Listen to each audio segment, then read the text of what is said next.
Bismillahirrahmanirrahim. Assalamualaikum dan salam sejahtera.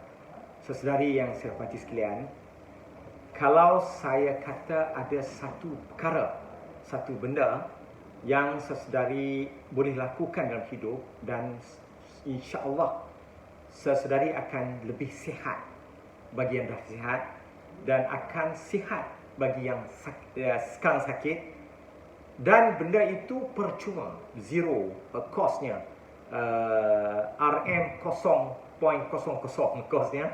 Apakah sesuai berminat? Kalau berminat, terus mendengar apa yang saya persembahkan dalam video kali ini, insya-Allah. Benda yang boleh menjadikan seseorang lebih sihat itu ialah berhenti mengambil gula. Dia tak melibatkan kos. Kerana kita berhenti mengambil gula, maksudnya kita tak beli gula dan bahan bergula. Ini satu isu besar sebenarnya. Dan saya sendiri juga ada pengalaman peribadi. Saya daripada remaja mengalami alergi yang teruk, alahan yang teruk setiap pagi, sesama dan lain-lain. Sampai saya jadi doktor. Dan sampai setiap pagi hari kena ambil ubat cetirizine setiap pagi, kalau tidak bersin sepanjang hari. Tapi alhamdulillah akhirnya terbuka hati setelah mengetahui beberapa benda. Maka 5 tahun lepas, 2015, saya berhenti mengambil gula. Saya zero sugar dan hilang alergi saya. Begitulah juga kalau sesaudari ada darah tinggi di usia yang relatif muda. Maksudnya dalam umur 30 tahun dah ada darah tinggi. Kalau berhenti mengambil gula, insya-Allah kebanyakannya darahnya boleh normal. Apabila surut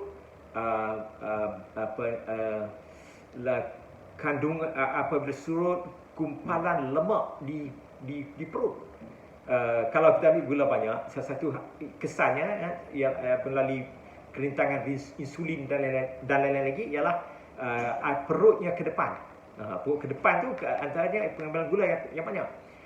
Perut ke depan itu akhirnya boleh membawa kepada yang dipanggil sebagai pengeluaran cytokine. Lemak itu mengeluarkan cytokine. Satu bahan kimia dipanggil cytokine. Dan antara kesannya ialah dia meningkatkan tekanan darah.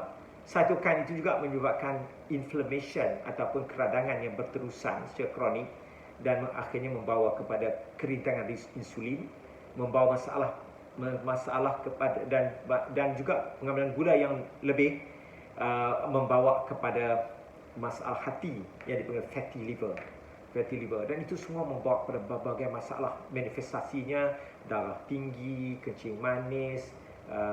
Kalau dia belum menjadi kencing manis dengan ujian darah pun, yang berlaku ialah dia letih, dia selalu mengalami hypoglycemia, selalu lapar, ketak-ketak, dan selalu lesu, sukar tidur, alergi, dan jangka panjang berlaku kencing manis dan segala komplikasinya. Kalau kita katakan zero sugar, apa maksudnya? Zero sugar tu, ialah zero tu agak ekstrim bunyi. Tapi untuk kita mengelakkan, nak berhenti pengambilan gula ni, kita kena kata zero sugar. Terambil sikit-sikit tu, okeylah, acilah. Atau yang ialah kita tak mengambil lagi gula dalam minuman. Kita minum tak bergula. Air kosong baik, minum teh tanpa gula, kopi tanpa gula, dan teh ribuan tahun orang minum tanpa gula. Kita boleh minum air perisa serai misalnya, perisa halia tanpa gula. Kalau kita ke negara tempat asal teh, India dan di China dan juga di India, orang minum teh tak ada gula, boleh minum tanpa gula. Dan selain dia tak mengambil air bergula, yang kita bacus sendiri, minuman ringan kita tak ambil. So minuman ringan kebanyakannya sekarang ni baru ada yang pakai artificial sweetener, yang lain sebenarnya itu bergula. Dan saya nak sebut di sini bahawa minuman bergula, terutama minuman yang dipanggil soft drink, minuman ringan, itu masalah besar. Salah seorang daripada tokoh terbesar dalam bidang perubatan, namanya Profesor Fred Kumarau dari Illinois, Amerika Syarikat. Fred Kumarau dia akhirnya meninggal pada tahun 2017 di usia 103 tahun. Di usia 102 tahun itu dia masih, dan 103 tahun dia masih boleh berbasikal, sihat. Dia bidangnya ialah coronary heart disease, penyakit jantung coronary. Dan dia mengatakan dengan jelas bahawa penyelidikannya bertahun-tahun, dekat-dekat tentang sakit jantung. Dia kata sakit jantung ini tak boleh selesai selagi orang ramai mengambil minuman ringan dengan banyak. Minuman ringan orang minum, dia kata tak selesai, buang masa saya. Lebih kurang macam itulah. Dan dia menulis surat kepada Senate Amerika, sebab dia sangat dihormati di Amerika. Dia tulis surat kepada Senate Amerika bahawa the problem of heart disease in America will never be solved until we solve the problem of soft drinks. Masalah sakit jantung di Amerika tak akan selesai dengan ubat-ubat apa semua, melainkan kita menyelesaikan masalah minuman ringan, soft drinks, minuman ringan, kita sebut minuman ringan. Dan ketika Bush menyerang Iraq untuk mencari WMD, Weapon of Mass Destruction, Fred Kumrau dan saintis yang kata Weapon of Mass Destruction itu di Amerika ada. Dia tunjuk gambar truk besar bawa Coca-Cola. Itu Weapon of Mass Destruction. Menyebabkan ratus ribu orang Amerika mati setiap tahun kerana sakit jantung, kanser dan lain-lain lagi. Itu bahaya gula. Kebetulan saya ada seorang kawan yang akhirnya jumpa, ada masalah kesihatan dan dijumpa doktor, pergi hospital, akhirnya disahkan dia ada darah tinggi, kecil manis dan ada fatty liver. Ini beberapa tahun lepas. Dan dia pun terkejut. Ini banyak tahun lepas lah, kerana dia kata dia tak pernah minum lah, tak pernah minum alkohol. Masa saya belum jadi doktor tahun 80-an dan saya pelajar perubatan tahun 80-an, kalau orang tu ada fatty liver, selalunya kita kata alkohol lah, atau dia cirrhosis, kita kata dia minum alkohol. Dia tak pernah minum alkohol. Rupanya pengambilan gulanya tinggi. Kadang-kadang kita tak perasan pengambilan kita tinggi. Ada seorang kawan dia kata dia minum sekali lah. Tapi dan kenapa dia jadi begini? Dia ada masalah fatty liver, darah tinggi, perutnya buncit ke depan semua. Dan kita duduk berbincang dengan dia. Rupanya dia ni orang perniagaan. Rupanya bukan sekali-sekali. Sekali-sekali dia minum di rumah waktu pagi sebelum pergi ke pejabat. Itu dia minum teh tarik lah, teh tarik buatan rumah. Bila dia ke pejabat dan berniaga, dia jumpa seorang klien, dia minum sekali lagi. Dia jamu klien, dia pun minum. Sehari dia jumpa kadang 13-14 klien. Dan bila cek balik hari itu, dia minum 13 kali. 13 cawan teh tarik. 13 cawan teh tarik. Teh tarik, okey, teh tarik tak ada gula. Teh tarik ada susu pekat, condensed milk. Condensed milk itu gula. Dia minyak sawit dan lemak, kemudian dimaniskan dengan gula. Jadi dia tetap gula. Itu contoh-contoh nak kena elakkan. Dan kenapa itu penting? Kerana satu ketika dulu masalah fatty liver, insulin resistance ni tak begitu sangat di dalam masyarakat. Tapi sekarang sangat tinggi. Fatty liver sangat tinggi. Apa akhir fatty liver? Lemak di hati. Kenapa jadi lemak? Sebab hati itu rosak akibatkan gula yang tinggi. Maka untuk memperbaiki hati rosak itu, badan kita membuat lemak. Itu lemak dia berkumpul di hati. Akhirnya tak boleh repair lah, hati rosak. Maka jadilah apa yang dipanggil perkara lain, esophageal varices, saluran darah jadi bengkak, muntah darah, hematolysis. Dulu orang kata kena santau lah, hematolysis, darah tinggi dan akhirnya boleh bawa maut, boleh bawa kegagalan, liver cirrhosis, kegagalan hati dan lain-lain lagi. Dan banyak punca, tapi yang terbesar yang kita tengok sekarang ni disebabkan pengambilan gula. Itu ada banyak kajian pengambilan gula yang berlebihan. Dan di mana lagi kita dapat gula? Makanan-makanan proses. Roti yang komersial yang kita koyak plastik tu, itu preservatif atau bahan yang digunakan untuk mengekalkan kesegaran roti itu gula. Nak kekalkan bagi tak rosaklah. Makanan proses yang kita koyak pasti makan ni, baik kacang dan segala benda-benda tu semuanya makan lain, kuih-kuih biasalah, ban-ban apa semua banyaknya pakai gula. Yang tak ban pun macam mi apa, dia pakai gula sebagai preservatif, bahan pengawet, saya lupa, preservatif bahan pengawet. Jadi kita kena kurangkan makanan proses, makan makanan yang dimasak, yang dimasak segar itu baik. Kalau tak masak segar pun jangan makan makanan proses. Dan juga kalau pergi mesyuarat, saya tengok dia kalau di pejabat kerajaan sebenarnya dan mesyuarat politik pun banyak orang sediakan gula-gula, sweets. Sepanjang mesyuarat kulum tu aja. Kalau mesyuarat 3 jam dah kadang-kadang sampai habis. Kulum itu amalannya sangat buruk dan sangat berbahaya. Dan sweets, gula-gula, coklat apa semua ni kena elakkan. Tapi makanan proses juga kena elakkan. Dan bila kita minimalkan gula, insya-Allah sesedari akan rasa jauh lebih sihat. Tidurnya lebih lebih nyenyak, tenaganya lebih, rasa badan pun lebih bersemangat, bangun tidur tak rasa sakit-sakit, letih, lesu, dan tengah hari tak rasa macam nak pengsan, letih. Sakit dia begitu macam nak pengsan, baring nak bangun tak boleh. Itu tak berlaku lagi. Dan mood pun akan lebih baik dan tekanan darah akan lebih normal. Kalau ada tekanan darah sikit-sikit tu, berhenti gula dulu.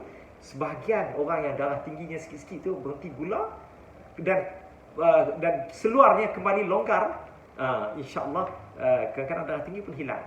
Bukan darah tinggi makan ubat lah, tapi bukan semua darah tinggi terus makan ubat. Pengen tidak? Ubah lifestyle. Dan yang paling penting dalam lifestyle atau gaya hidup ini ialah ubah diet. Dan yang paling komponen penting diet yang sihat, diet yang tidak membawa kepada keradangan, non-inflammatory diet ialah, anti-inflammatory diet ialah zero sugar, tidak ada gula. InsyaAllah itu baik. Dan cukup banyak kajian. Dan gula ni menariknya orang Arab mula buat. Dan gula itu Arab panggil sukar. Sukar ni root wordnya sakar. Sakar tu mabuk. Dia macam alkohol juga. Arab tahu. Dan akhirnya tersebar seluruh dunia panggil sugar lah. Orang putih panggil sugar. Dan dulu tu nenek kita tak ambil gula sebanyak. Itu semua ada datanya. Tak sebanyak kita ambil sekarang. Saya besar di kampung Titi Gajah. Lebih tepat lagi kampung seberang Titi Gajah. Tahun 60-an. Saya ingat lagi orang bertamu ke rumah, dijamu air sejuk. Air sejuk. Benar kalau ada pisang. Kata dia bagilah sekali. Air sejuk. Dan orang dulu tak ada peti sejuk lagi. Tahun 60-an tu tak ada peti sejuk. Dia air tu air geluk dia panggil, disimpan dalam geluk, disimpan dalam macam labu. Air tu jadi sejuk dan diminum. Itu tak ada salahnya dan tak ada menghidangkan air sejuk pada tetamu itu tak ada salahnya dan tak ada hinanya. Kalau saya dipahamkan di petani kampung-kampung masih begitu, dihidangkan air sejuk pada tetamu. Dan pisang orang petani. Kita balik itulah. Kalau ke pejabat, ke pusat khidmat saya memang kita bagi air sejuk. Dan itu air, manusia perlu minum air, tak perlu gula. Gula ni ciptaan kemudian. Kenapa gula bermasalah dan minum gula bermasalah? Kerana dia memberikan tekanan yang sangat kuat pada sistem kita juga. Satu molekul gula diproses oleh badan kita menggunakan 40 molekul magnesium. Jadi kita sentiasa kehilangan. Kita menggunakan segala resources dalam badan kita untuk memproses gula tadi, menyebabkan badan kita cepat tua, cepat sakit dan lagi. Itu antara sebab. Jadi benda tu boleh kita atasi, boleh kita hentikan dan kita boleh lakukan mulai sekarang. Seminggu pertama berhenti gula akan rasa ketagihan. Ketagihan itu maksudnya akan rasa ketagih lah. Rasa teringat gula. Tapi lepas 2 minggu dia akan kurang dah. Dan kalau macam saya dah 5 tahun, kalau termanis sikit saya rasa tak boleh nak makan dah. Tak boleh nak minum dah, punya teruk. Jadi dia blame. Mula-mula ketagih lah. Lepas tu dah mula-mula teringat, begitu dah benci dah. Tak nak apa lah. Sekarang dah benci dah. Kadang-kadang makan kerabu, ya Allah punya manis lah. Tak kira gerai tu. Dan makan macam kadang-kadang masak lemak macam Sarawak. Ada gerai-gerai. Tak kena. Dan seluruh dunia sekarang orang faham dan orang semakin meninggal dan ubah diet tadi. Dan soalan yang orang tanya ialah kalau tak ambil gula nak ambil apa? Ada madu sekali-sekala boleh sambung. Dia bergula juga tapi dalam bentuk lain, bentuk yang lebih sihat. Gula proses, gula putih tu. Refined white sugar. Gula proses putih tu, itu yang paling buruk untuk kesihatan. Madu dia ada benda-benda lain, dia ada zat-zat lain, dia bukan. Tapi sekali-sekala lah, sikit-sikit lah. Bukanlah sampai 4-5 kali sehari madu, tak boleh kan. Begitu juga artificial sweetener, stevia, xylitol, sucralose, erythritol. sikit-sikit lah, sikit-sikit, sekali skala. Kalau sekali skala, 2 kali 2 kala, 3 kali 3 kala, itu tak kena juga. Sebab benda-benda itu boleh menyebabkan inflammation juga. Walaupun tak stroke gula. Madu lain, madu kategorinya lain. Ada cara makan madu untuk kesihatan lah.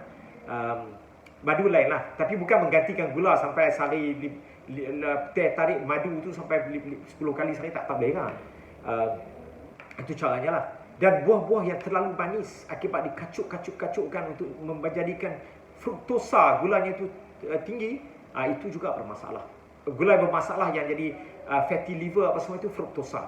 Kerana fruktosa ini, fruktos ini badan kita tak boleh gunakan untuk ambil tenaga. Burung dia makan manisan bunga tu, dia buat bertenaga.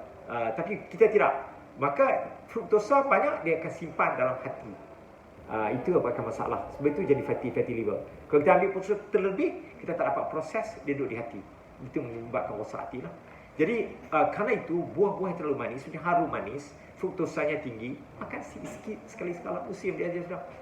Dan jangan makan berlebih sangat. Kata musim dia dapat murah sikit, dari Perlis pula beli sekotak tu sekata 12 biji, lepas tu tak ada kerja apa. Benda manis kita boleh makan, dia badan kita ambil masa yang panjang untuk mengesan bahawa dah terlebih. Dia tak tahu kesan.